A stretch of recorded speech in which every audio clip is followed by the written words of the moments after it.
歡迎收睇《體育快訊》，有梁善影。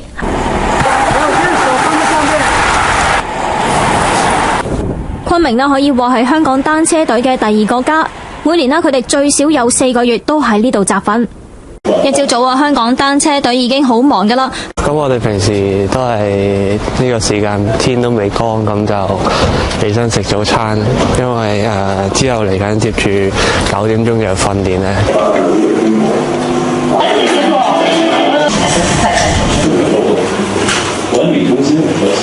張傑教練就要為隊員抽血，攞到啲數據俾沈教練了解隊員嘅身體狀況。到9點啦，各隊員聽完教練講解訓練內容就出發。昆明呈貢嘅馬場係佢哋主要嘅訓練場地，一圈1公里噶。每次訓練最少踩100個圈，有時更要踩到250個圈噶。咁多鐘都有咁樣兜，踩到個人可能精神好緊張啊，咁就會覺得踩得多就會覺得好真，我唔想再踩啊。有時講笑話，我哋夜晚過去炸咗佢，燒咗佢咁樣意思。辛苦訓練之後，梗係希望沖翻個熱水涼放鬆下啦。係咪啊？彈得未啊？彈啦！因為咧呢度2樓成日都會冇得水，我哋有嚟沖涼啦。因為呢度有個獨立嘅熱水爐咯。中午飯過後3點又再訓練。就冇食過嘅時候，日收嘢5點半開始食，通常可能6點到就冇嘢食。其實呢度好啊，有洗衣機。如果譬如其實我哋廣州咁樣咧，冇洗衣機，咁就喺個洗手槽度咁洗啊。呢度係唯一可以行出嚟嘅地方，因為呢度如果出去商場啊、超市啊都要搭車咯。咁呢度可以食完飯咁樣行下咁樣。聽隊嘅我哋想。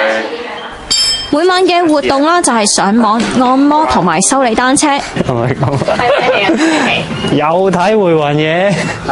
而一齊喺房裏面睇電影就係見佢哋最輕鬆嘅時間。當香港單車隊喺倫敦奧運贏得歷嚟首面獎牌時，總教練沈金康接受歡呼喝彩嘅時候，其實佢內心深處係感到悲傷同埋內疚。因為在這個1年半的時間裡，我的母親走了，我的父親走了，我的岳父走了。其實我特別傷心，我特別難受。20年嚟，沈金康為香港培育出一代又一代嘅單車精英，但就未能夠盡父親嘅責任。我每次看到他都是變，每次看到他就好像感覺變了，最後變成一個不認識的人一樣。所以當他有孩子的時候，我這時候才感到，哇，原來是20多年過去了，我對他沒有盡到責任。沈金康唯有將對兒子嘅虧欠補償喺孫女身上。我想退休了，趁現在還有一點時間可以帶他去玩，總想把以前對我孩子、對我自己的兒子想教他的那些、想說的那些，以前都沒有說，沒有時間，也沒有機會，現在想說給我的孫女聽。沈教練喺香港工作已經差唔多接近20年，佢就希望退落嚟之後可以留返喺屋企同個孫女一齊玩，同埋重遊過往比賽嘅地點，好好遊歷一下。雖然失去咗家庭嘅生活，但沈金康喺香港就得到一大班嘅小朋友。過去阿寶喺呈貢訓練基地嘅馬場流過唔少汗水㗎，100圈、200圈都冇難度，但今次返上嚟就唔同咗啦。佢係以教練身份喺場邊睇住隊員踩。阿寶轉做教練就遇到一大難題。呢個錶我都要適應嘅，其實因為呢我唔係佢入邊有好多 function 噶嘛，咁其實我上次以前好少用。39歲嘅黃金寶正式成為香港單車隊嘅教練，一切重新出發。阿寶明白到咩係以身作則。即係你企喺度咧，咁好似同運動員一齊做緊嘢咁樣，你喺度吹水啊、玩啊、攞住支煙仔啊，咁啲運動員感受到，佢知道嘅。就即係如果譬如落緊雨咁樣，咁佢哋係要繼續踩，要完成個訓練，因為可能要比賽，咁佢哋即係個強度好緊要。咁你又企喺個即係帳篷底下咁樣，咁啲運動員話：我淋緊雨，你喺度嘆世界咁樣。咁我唔中意呢種咁嘅感覺。一班昔日嘅隊友冇咗阿寶從旁帶領都話有啲唔習慣，感覺怪怪地。好特別啊！今朝佢企咗喺度，但係冇單車喎，又冇換衫，幾特別啊個感覺。未見過佢企喺側邊幫我哋計時。教練沈金康就話：阿寶選擇咗教練呢條新嘅單車路，將會係好艱辛。這不是一條非常平坦的路。當看到香港的單車運動成績很好的時候，大家都很開心。但是沒有常勝將軍的，所以助教練就意味着從他身上失敗開始，而不是上來就是成功。所以他要承受失敗，要承受成功，然後承受進步，承受自己的知識的改變，承受接受新的科學技術。這條路很難，我相信他能走好了。阿寶話有信心可以走過呢一條崎嶇嘅艱辛路。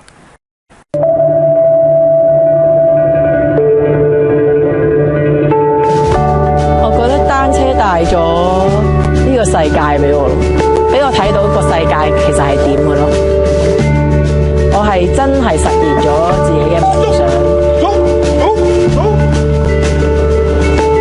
李慧詩喺2010年嘅廣州亞運一戰成名，攞到1金1銅，但去年倫敦奧運攞到女子場地凱林賽銅牌，人氣鼎沸嘅時候，反而令到女車神一度迷茫。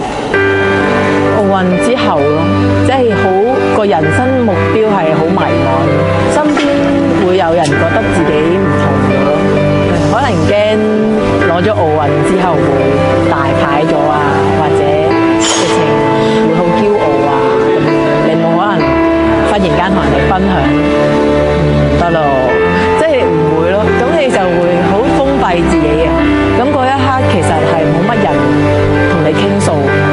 李慧詩要用半年嘅時間先至能夠走出呢一種困惑。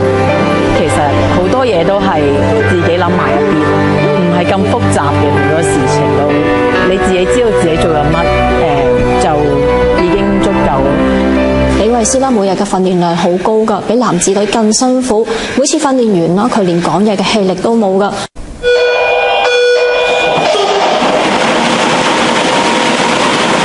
即係我覺得好似係比以前亞運啊，準備奧運嘅時候仲辛苦。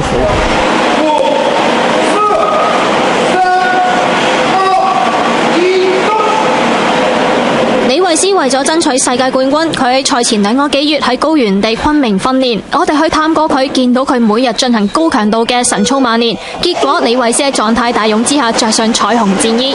而李慧詩呢，是在一種承受最高強度上面，他做得比香港其他運動員好得多，因為這是非常痛苦的一種訓練。普通的人如果去練一組的話，人要感覺像休克一樣，腿好像脹得像氣球一樣要爆炸一樣。所以你看見他剛才沒辦法講話，呼吸都是失控的。但他一直在承受，要不然他也不會有今天的成績。李慧詩參加嘅係短距離項目，講求運動員嘅爆發力、速度耐力、耐受乳酸嘅能力同埋原地起動。而李慧詩喺昆明嘅訓練就係集中喺速度耐力同埋起動嘅反應。因為呢排喺昆明訓練準備世界錦標賽，所以個訓練量真係會好高嘅。咁沈教練就希望呢一段時間係真係有一個突破咯。以前其實通常都會頭暈啦，同埋肌肉方面會比較脹痛啲嘅，咁就好即係難啲恢復咯，比起平原嘅時候。依家就自己冇咁容易攤喺個地下度咯，即係會令用一個意志啊，或者係自己水平即係提升咗啦。有啲人着重喺個困難裏面，即係覺得捱過咗啦，終於。但係翻返轉頭，其實喺嗰陣時係一個重新整理嘅階段，你將你嘅人生好似升咗一個 level 咁樣。喺謝華嘅身邊啦，一定有一本好好嘅筆記簿，記錄住佢每日嘅訓練過程。謝華希望將來能夠出自傳，將自己嘅奮鬥經歷同大家分享。你為之下一個目標啦，係今年嘅全運會。